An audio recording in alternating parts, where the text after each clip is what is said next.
Welcome to Englewood After Dark, episode 26, Tulpa Time. Englewood After Dark is a serialized horror audio drama, and for the best experience, we recommend starting with episode 1.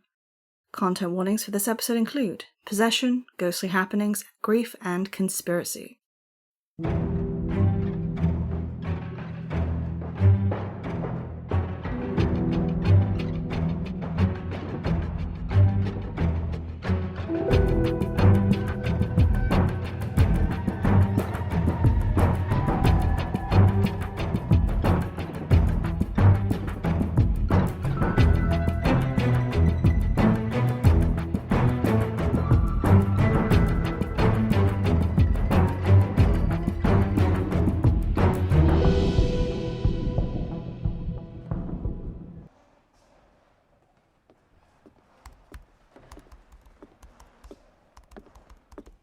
Hard at work or hardly working? What? Oh, hi, Emma. Wow, and I thought I was tired. You're like a zombie. Oh, yeah, sorry, I haven't been sleeping well. Of course. Hey, Finn. If you ever need anything, I'm here for you, okay? Thanks, have you seen Hannessy? Oh yeah, I saw him going into his office just now with that Frisk guy. Nightingale, you're up. I have to... Come on, Nightingale. It's your slot. This class counts participation, you know. Yeah, okay, just let me...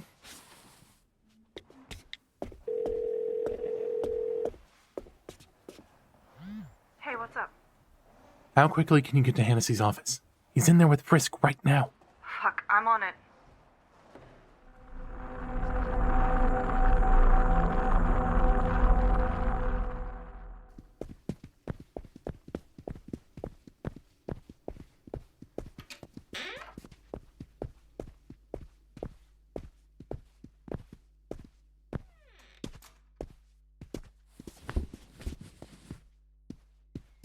What did you expect, Nolan?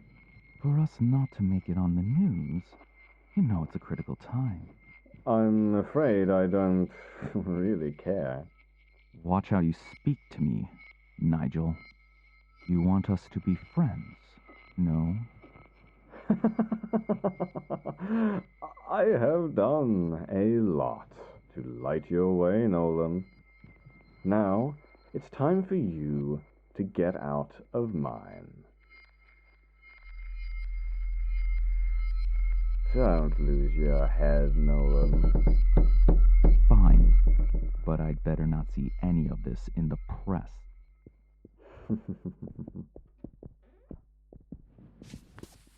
What the fuck was that? Nothing good.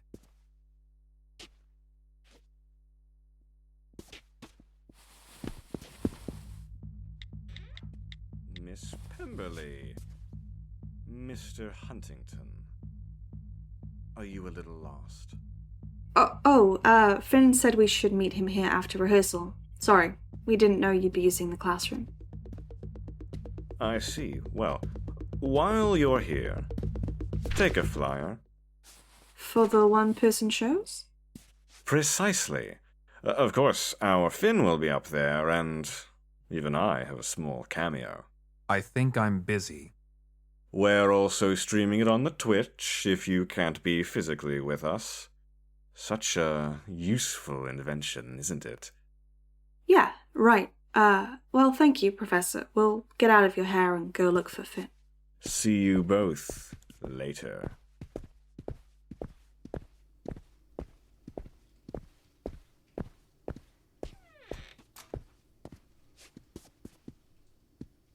Is he always that creepy?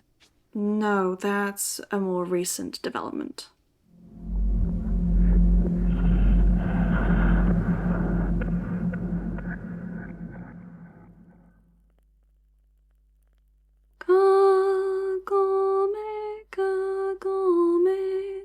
A bird in the cage, bird in the cage. When, oh, when will it come out? Do you feel anything yet? Annoyed? Haha, very funny. You know what I mean. I'm not exactly an expert, but it does seem more distracting than helpful. I just figure if you can describe what you're feeling, I can help guide you there. Well, I don't feel anything, just like the last 5 times we've tried. Everyone, just take a deep breath and wait. Silently. The crane and the turtle slipped away. Who is behind you now? I need a break. We've been at this for nearly an hour, and I'm too frustrated for this to work. Fair enough. Our hands are all getting really sweaty anyways. You want to open the door and get some airflow in here? Yeah, sure. What am I doing wrong? Evie, I'm sure it's not Well, that... we've done everything the same as our other seances. The only difference is me. I'm just being a realist. Something is missing. I think it's most likely one of 2 things. One is that, like any other skill, you just need to practice. And unfortunately, there aren't exactly YouTube tutorials for this kind of thing, so nothing to do but keep working at it. Which will take far too long, so I'm hoping Theory 2 is a better option? Not really. I mean, it's possible that this seance technique was developed by October and her family and constructed specifically for her. Maybe this just isn't the way that this is going to work for you. Fuck my life.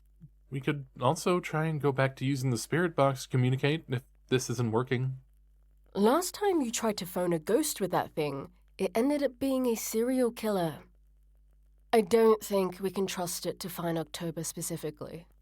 Call it Plan C. But then, which one do you think it is? Let's just hope it's that we need to practice, alright? Right, well, one more try then. Everyone ready? Sure. Yeah. Thank God! It's like you have a glandular condition. Your hands are so sweaty. I'm sorry, it's hot in here. Just grab my wrist if it's an issue. Better? Much. Wait, what's happening? We didn't start anything. Why did the flame flicker? My arm feels weird. Why did it go for arm first? Is that normal? No, not at all. What does it feel like, guess?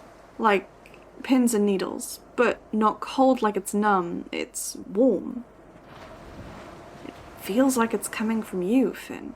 From me? It's pulsing from my fingers up my arm.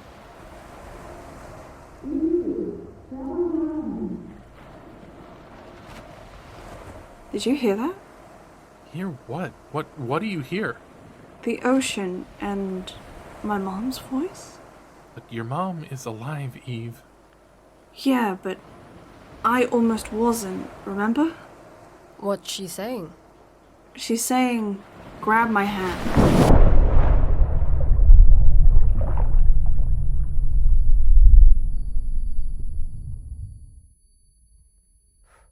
October? Where am I? Look, I know it must be weird being on the other end of the seance this time, but it's Finn and Carmen. You're in Eve's head and we're in the library basement. Finn? Yeah? Easy! What are you doing? You unbelievable doofus! Why did you follow me to Englewood? Follow you? What are you... Tara? Your sister? How did... It's my bracelet, I think. Eve said it was coming from me. It must be... It's psychometry. Tara, that is you, right? You need to leave Englewood. It's not safe. No. And I'm not kidding. Neither am I. Not until I've helped you. I don't think you can, Finn. Slow down, okay? Just talk to me for 5 minutes, please. I haven't seen you in 7 years. I didn't even think you were still here. I'd have figured getting rid of a wench would have cleared up your unfinished business. Finn, wench wasn't my unfinished business. You are. Tara. Every time I can muster up the strength, I come and see you. Do you have any idea how scary it is that each time I look in on you, you're poking at an increasingly more dangerous thing? I'm what's keeping you here? But the other spirits said... You're the reason I stayed. But you aren't the reason I can't leave. Something won't let us go. Oh God, I'm already fading. I can feel it pulling back. What won't let you go? I don't know. Most of the spirits here tethered to something. Can't pull away. It's like being tied to an anchor. Tara, where is it pulling you back to? I can't. Tara?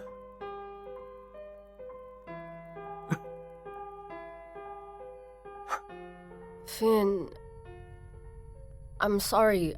I think she's... Yeah, I got it. But I don't know how to end this. It's different than with October. What would you do if it was October? The crane and the turtle slipped away. Who is behind you now?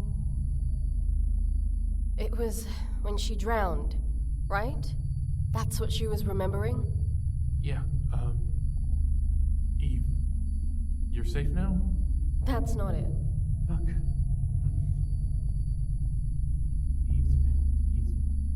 She's turning blue. Is she not breathing? Eve, take a deep breath for me. Evie, are you alright? Oh, my head.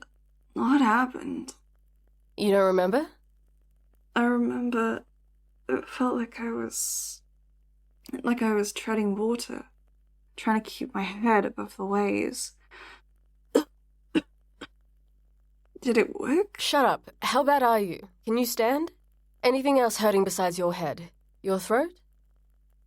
My arm still feels a little numb, but I think I can walk just fine. Seriously, did something go wrong? Is October okay? We'll talk about it later. I'll go get you some water or something. Finn, are you... I'm fine. I need some air.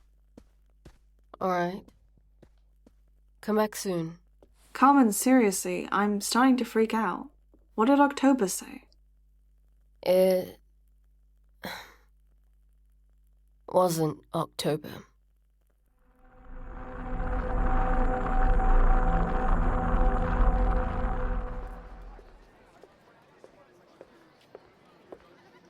Finn!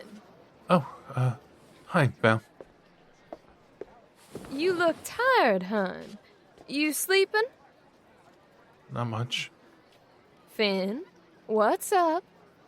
It's nothing. I'm a big believer in talking things out. Could help. Do you have siblings, Val? A sister, yeah. Lindsay. She's almost 16. My sister's name was Tara. She'd be 26 this year. She was a student here, Val. What happened? Englewood happened. She died in Sycamore Hall, and I don't know, I had this grand delusion that I'd come here and I'd prove it wasn't a suicide. And I know it wasn't, but it turns out her ghost is stuck here. Because she wanted to check on me. And now something has her spirit. Has her trapped here because of me. Because of her? What? She's your big sister, hon. That's what we do. We watch out for our siblings. Tara loves you. She's only trying to look after you. The rest sucks, yeah. But you're on it, right? You're fixing it. Well, yeah, but... Then stop beating yourself up. Tara wouldn't want you to. Focus on the problem and overcoming it. I wish it was as easy as positive thinking. You'd be surprised. But I know, Finn, you and Eve are going to beat this thing. You'll figure out what happened to October and what's holding your sister. I believe it. Thanks, Valerie. That actually, somehow that makes me feel better. Come on, let's get you home. You need some sleep.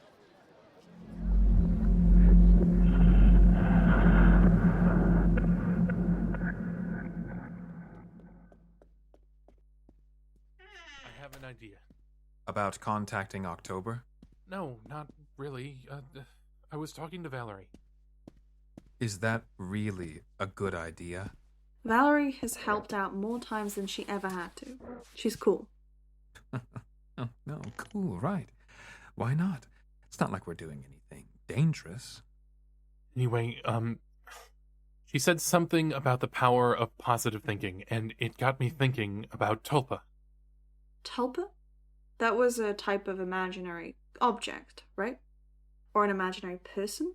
A construct of consciousness. That's just my answer with longer words.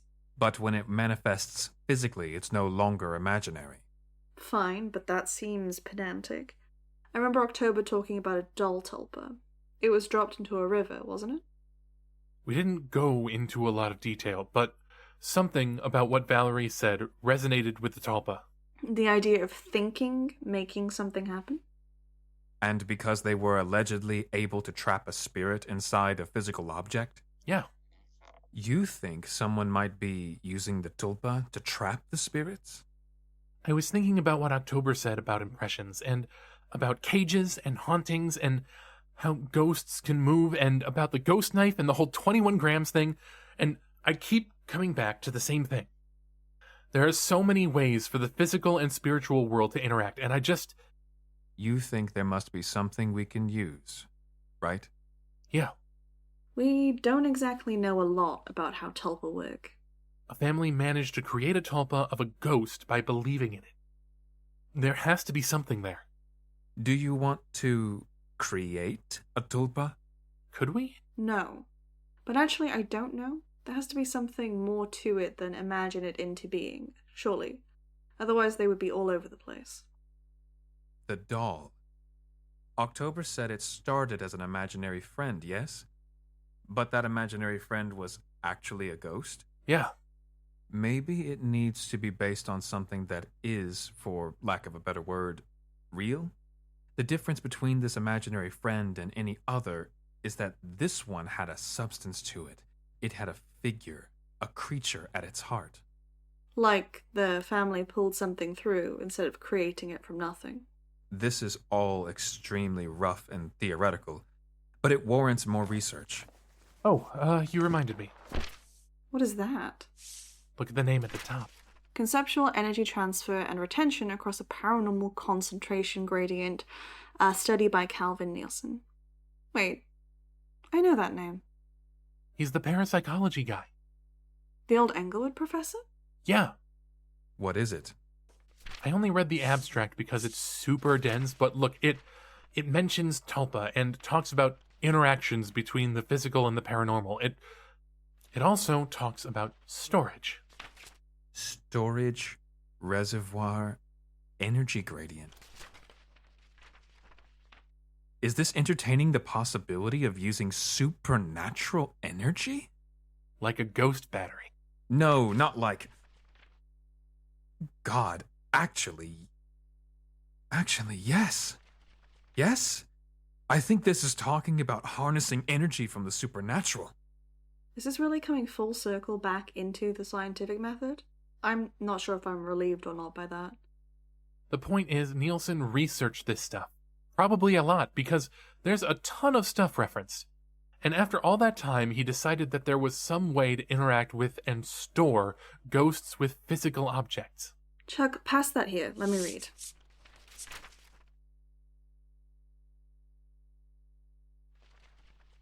God, he's really into it too. There's something about the way he writes that's excited and almost manic. It is? Yeah, I'm picking up on undertones in his words. Frantic and obsessive. Ugh, I can't believe it. This is Ghostbusters. It's at least Ghostbusters adjacent, but that's still ridiculous. Give me some time.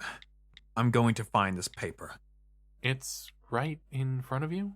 I'm going to find it online and see how many times that it's been cited. Why? A well-constructed paper is usually cited a lot. It's going to take us a while to get through this, so for now we can check if other people think it's reliable. Ah, right. Well, until then, Eve, give that back. What do you think? I think a lot of things right now. Also, this storing energy thing is really messing with my neuropsychology. What? Seriously? You want to go back to studying at a time like this? No, the whole topic. Psychic sensitivity and mystical woo ghost energy is really making it hard to wrap my head around things. I mean, if there is some kind of conceptual energy or whatever, that would be a paradigm shift in the fields of psychology and neuroscience. That would flip all of my study on its head. Huh. I guess so. You could become a parapsychologist. That would be exciting. Eve? You okay? I was expecting you to throw a pastry at me or something. I'm not sure what to think. This stuff becomes more and more real by the day, but at the same time it becomes more and more confusing. Are you really considering it? No, Finn, I'm feeling tired right now and disconnected. My life is turning into Jeepers Creepers. How'd you get them peepers? Hey, pass me a can of soda. We'll have a responsible, non-alcoholic toast to our mad science pursuits. A toast to mad science. Chuck, do you want a toast to mad science? You've been doing this longer than all of us. Chuck? Hey, Chuck! Wait. I see that look in your eye. What are you reading? Wikipedia. The paper isn't well cited, so I looked up Nielsen and there's just no way. No way what? What have you found? You give me grief for being dramatic. Calvin Nielsen has a son who studied physics here at Inglewood. He went on to become a businessman and changed his name to Nolan Frisk. What? Fuck. I knew his name was familiar. Remember when we interviewed Frisk? You were so excited about his dad, Finn. So the professor who taught a course on parapsychology, who wrote a paper on Tulpa. His son is the billionaire who was locked down the science building he funded.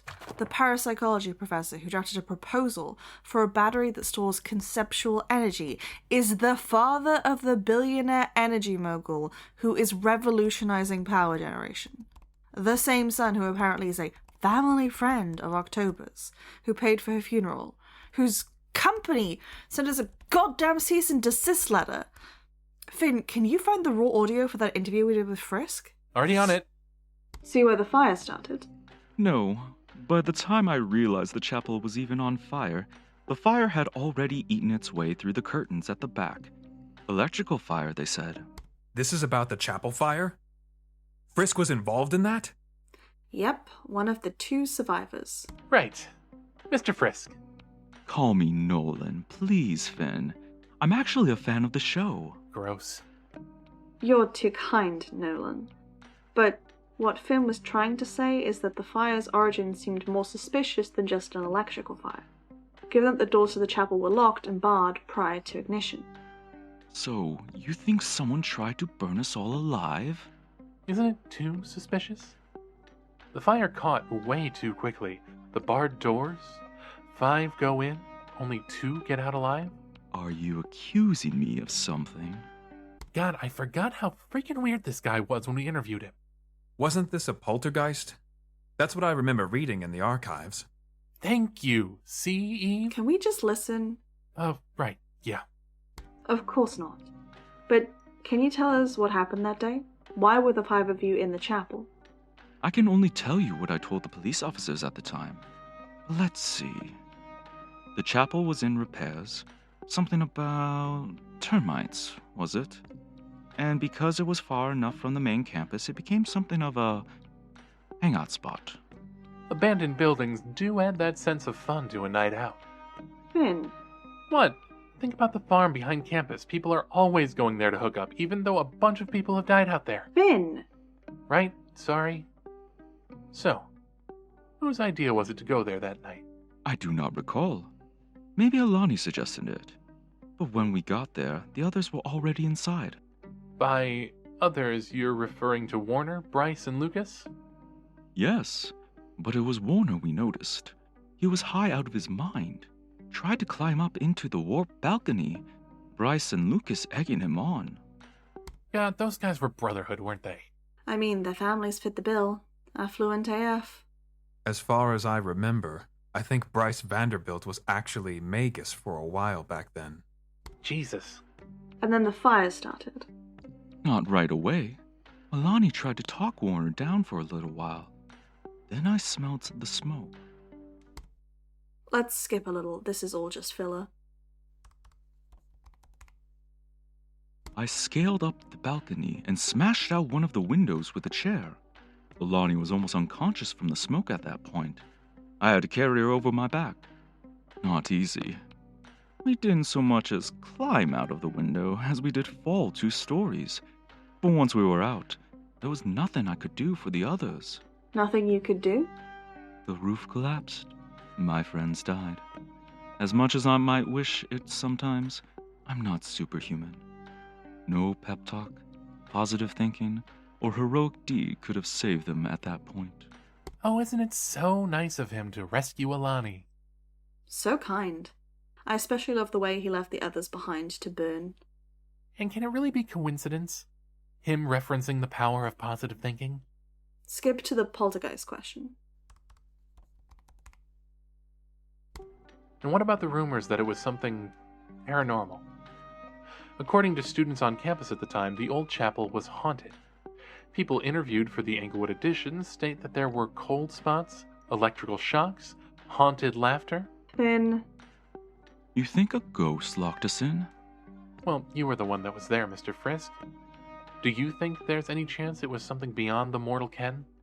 You don't have to answer that. Actually, Miss Pemberly, I don't mind. I had heard the rumors, certainly, but what happened that night was not supernatural. It was an accident. Or poltergeist? Finn. That was the party line, yes. But no, Mr. Nightingale, there was no poltergeist. That's a man who thinks he's pulling the wool over your eyes. He knew it was a poltergeist. And hid it. Another brother? Very possibly. Though if he was, he purged his name from the records. Slimy bastard. What happened to Alani? Did you keep in contact with her? Because we can't find any real record of her after she graduated. We drifted apart after we both graduated. But last I heard, she headed back home to Hawaii. Why were you with Alani that night? According to everyone else who managed to talk to, the two of you weren't close.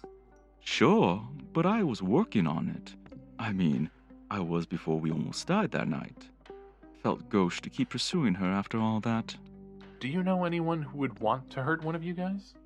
Bryce's dad was an oil baron. Warner's dad a district attorney.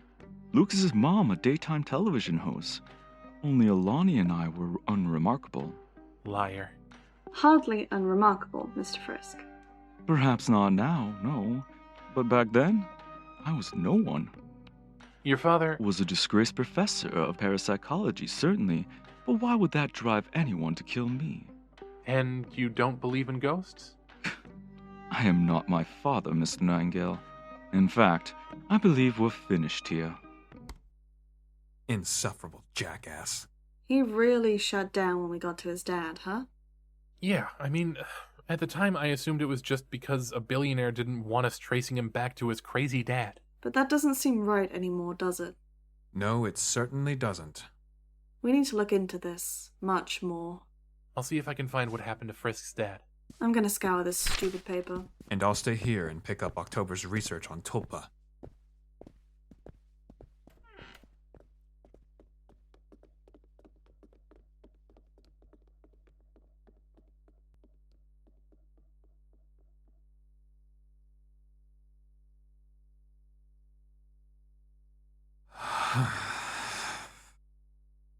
A battery? This whole time, all for a fucking battery.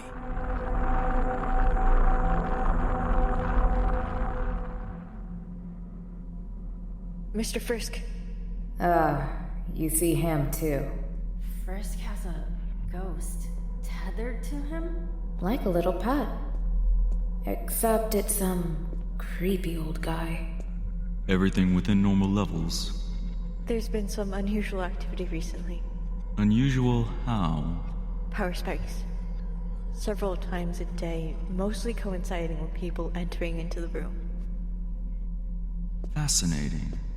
Starting the day she died. Get out. Are you in there, October? Fuck you. Now, this normally won't pick up ghosts already trapped. But you aren't just any ghosts, are you, October? Fuck you. Well, that's not very nice. And after I paid for your funeral, too. After you extorted my mom my entire life? Please, it was a business partnership. I am sorry, by the way, about what happened to you. I would have liked to have kept you. You never know when you could use a psychic on your payroll. You're a psychic? Yeah. Also, go die in a hole, Frisk. I don't think I shall. In fact, I believe I'll sleep sounder at night knowing you're trapped in there. Good night, October. Schmidt? Stay. Watch her. God, this guy is staying? Wait, did he say Schmidt? Like Murder Farm Schmidt? Yep. Fuck.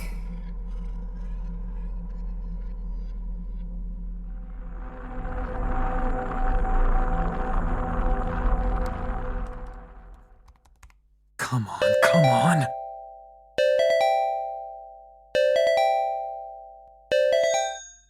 Who are you, and how did you get this number? Thank God. My name is Charles Huntington. Fuck! Lose this number now. Just please wait. Fuck! Fuck, please. God damn it.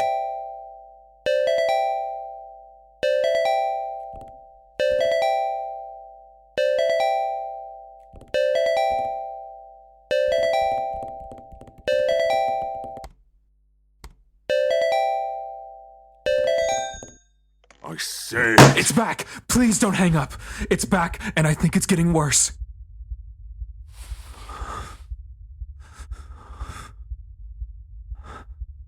That's a dangerous thing to even hypothesize. If you're wrong, young man. It will only make things worse, I know. That's why I'm investigating this on my own. I'm doing everything I can to try and mitigate it. And with a name like Huntington, you must be a fly, correct? Ex-member. The Brotherhood is gone. That's worrying. My friend, you don't know the half of it. Was it that young couple? Eve and Finn? Yeah. Huh. Good for them. Or not. I think it killed my friend. You mean the chaos it has caused and killed your friend? No, I think it killed my friend. To protect itself. I think we were too close to something and... What you're saying is absurd. It doesn't act. It manipulates others to act. Something's changed. It's different now, or maybe it regressed. You know, like with Schmidt. Schmidt was a special case. The entity... Don't! It had to be a perfect candidate. A man predisposed to psychopathy. Well, I've got 2 candidates. Do not tell me their names. I don't want to know more than I have to. Fine. How do I narrow it down? Chances are you already know who you really suspect. But the signs should be similar to Schmidt. Sulfur, cold chills, a drastic shift in personality. Then I need to get into his office. That's a dangerous gambit. One that you took once upon a time, if memory serves. You've done your homework. Research is what I do. Young man, if I had known then what I do now, wild horses could not have forced me into that office. It's beyond dangerous. And if you're right, if it really did kill your friend... I'm right. Then it might decide at any moment to help you along to the same fate. I know. How do I stop it? You have to salt the earth. If it really is attached to a person, as you suspect, you have to, well, destroy any physical evidence of its existence, and then kill the host. Like Schmidt. Schmidt? You said no one else knew! You idiot! You idiot! You fucking amateur! You're going to ruin them all! Was that burning bridges? I have no idea what you're talking about, Pemberly. Right, sure. And that's why we're back to Pemberly. What? You've been calling me Eve. Jesus, do you need to read into everything? For fuck's... Chuck, stop. Just drop it, Eve, okay? You think Schmidt is involved somehow? I can't... talk about it anymore, I know. But just give me something. Do you think he's another spirit trapped on campus? I really hope not. Yeah, I think we've had enough murderous ghosts to last a lifetime. Listen, I'm worried about you. I'm fine. None of us are fine. What do you want from me? I'm trying my fucking best here. I want you to go home, Chuck. We've all noticed you've been sleeping down here. You... Don't deny it. We all know, Chuck. It's okay to take a break. You need a shower, a change of clothes, and your own bed. I can't. Chuck. No, because every time I go back to my room, I see her sat on my fucking bed while we were working together, and I feel so fucking guilty, Eve. I can't stop. I get it. I'm sorry. If you can't sleep there, you don't have to, but come on, give me your keys. My keys? Yep, you can go back to our dorm and use the showers. I'll swing by yours and pick up something for you to wear. You don't have to. We're doing it. And I'll ask Samuel if we can bring a cot down here for you to sleep in. Better than sleeping in that god-awful chair anyway. What? Why are you looking at me like that? You reminded me of my mom for a moment. Gross. She died when I was a kid. Ah, Jesus fuck. Could you not have told me that before I said gross? Your knee-jerk gross was way too fast for that. Well, I'm sorry. You don't have to be. It's fine, Eve. Come on, Charlie. Let's get you cleaned up. What? You okay? You called me Charlie? Yeah, just had the compulsion to. Why? It's what my mom used to call me. Damn ghosts.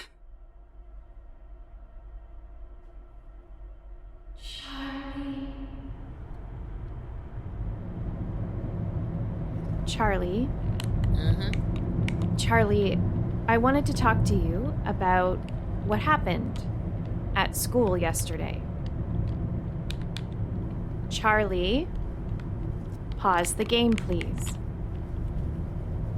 Your father tells me that you got in a fight at school yesterday. Timothy started it. I never said he didn't. You're not in any more trouble, Charlie. I just want to talk. So, what happened? I was just offending myself. You mean defending yourself, dear? Whatever.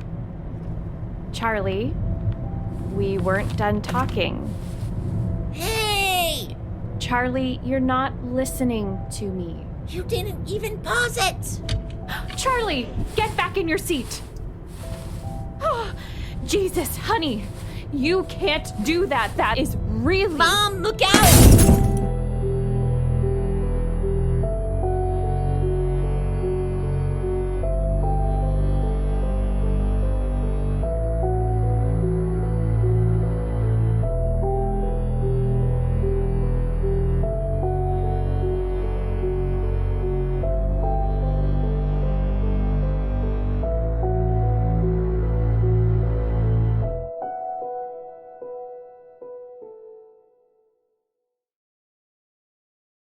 You just finished listening to Englewood After Dark episode 26, starring Dennis Ortman as Finn Nightingale, Hannah Brown as Eve Pemberly, Mars Dizon as Carmen Feran, CJ Macaulay as Seb Westwick, Ostie Hobbs as Chuck Huntington III, Angie Min as October Jones, Sophia Cymone as Redacted, L.M. Pepperell as Nigel Hannessy, Carla Franchesca as Helena Huntington-Tippets, Cody Koehler as Burning Bridges, Jackie 57 Precepts Mickle as Charlie Huntington, Tatiana Gefter as Emma Fitzroy, and Aspen N as the TA and the Tech.